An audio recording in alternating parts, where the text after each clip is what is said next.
Quinine న్యూస్కు స్వాగతం. నిజామాబాద్ జిల్లా సిరికొండ మండలంలో ఈరోజు జరిగిన ఎంపీ ఎలక్షన్లో వివిధ గ్రామాలలో ప్రశాంతంగా ముగిసిన పోలింగ్. ఉదయం 7 గంటలకు మొదలుకొని సాయంత్రం 6 గంటల వరకు పోలింగ్ ప్రశాంతంగా ముగిసిందని Sirikonda sub inspector of police తెలిపారు. సిరికొండ పోలింగ్ కేంద్రంలో తెలంగాణ రాష్ట్ర ఉర్దూ అకాడమీ చైర్మన్ తాహిర్ బిన్ హమ్దాన్ తన ఓటు వేశారు. రావుట్ల గ్రామంలో మాజీ ఎమ్మెల్యే, ప్రస్తుత నిజామాబాద్ బీఆర్ఎస్ పార్టీ ఎంపీ అభ్యర్థి బాజిరెడ్డి గోవర్ధన్ సతీ సమేతంగా తన ఓటు హక్కును వినియోగించుకున్నారు. అనంతరం ఆయన మీడియాతో మాట్లాడారు.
కేసీఆర్ గారు ఒక్క సామాజిక వర్గాలను కాదు, అన్ని సామాజిక వర్గాలను కూడా తన కుటుంబ సభ్యులుగా చూసుకున్నటువంటి వ్యక్తి కేసీఆర్ గారు.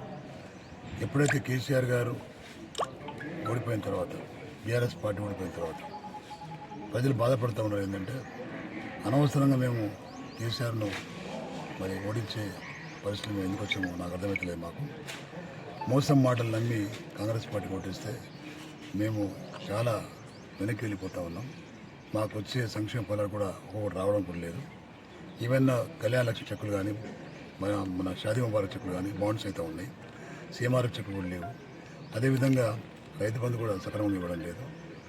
ఈ విధంగా చూస్తూ ఉంటే మరి 2,500 2,000 ప్రతి బిడ్డకు ఇస్తానని చెప్పి అది కూడా లేదు. అదేవిధంగా చదువుకున్న పిల్లలకు ఆడపిల్లలకు స్కూటీలు ఇస్తానని చెప్పి అది కూడా లేదు. మరి చదువుకున్న విద్యార్థులకు 5 లక్షల రూపాయల క్రెడిట్ కార్డు ఇస్తానని చెప్పి అది కూడా లేదు.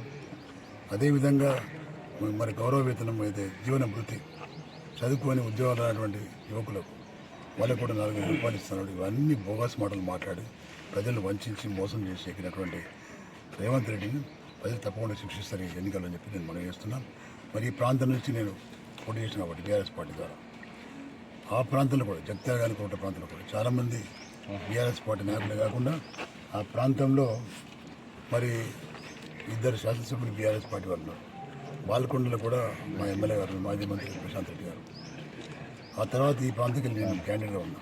కాబట్టి ఇవన్నీ చూస్తూ ఉంటే మాకు పూర్తిగా పాజిటివ్గా వస్తూ ఉంది రిజల్ట్.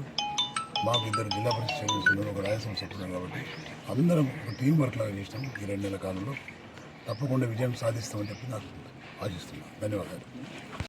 ఎప్పటికప్పుడు వార్తలను వీక్షించేందుకు Q9 న్యూస్ ని సబ్స్క్రైబ్ చేసుకోండి, లైక్ చేయండి, షేర్ చేయండి. విలువైన సమాచారాన్ని ముందుగా మీరే తెలుసుకునేందుకు బెల్ బటన్ ని క్లిక్ చేయండి.